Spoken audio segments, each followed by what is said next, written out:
I'm Kathy Brumbaugh Richards, and I've pretty much lived here all my life.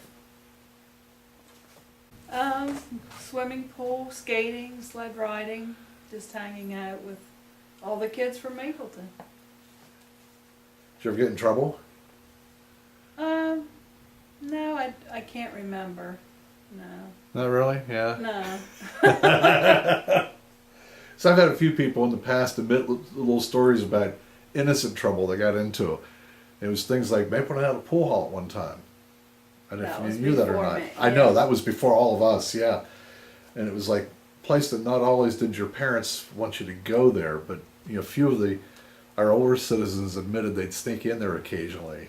Yeah. Something I did get in trouble for when I was a teenager was my grandfather was in the hospital, and my mom and dad and grandmother went to the hospital, and the last thing they told me was don't leave Mapleton in a car.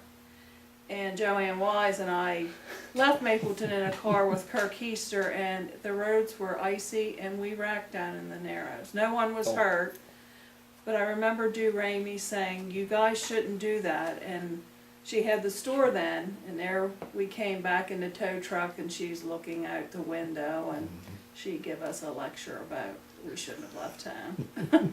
I think that's about the only thing I can remember getting in trouble for.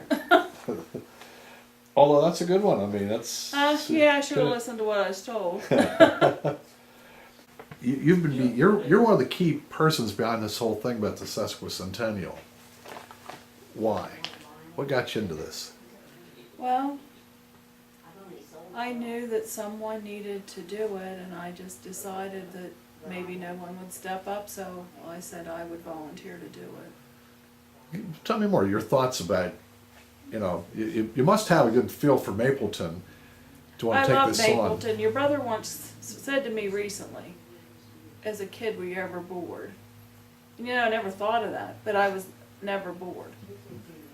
And then I lived beside Ray McMillan, and if anybody loved Mapleton, it was him. And that's probably why I did this too. And that's why I do the Historical Society, because of him. I'm glad you brought that up, because that ties something together here a lot of times, that if you're not exposed to those kind of people or exposed to the history, you don't know sometimes. No, you don't. And I tell his kids all the time, he used to sit on that carport when it was warm and wait for me every day. And it'll make me cry. But I still look for him every day. Yeah. To be sitting there. But he was a good neighbor.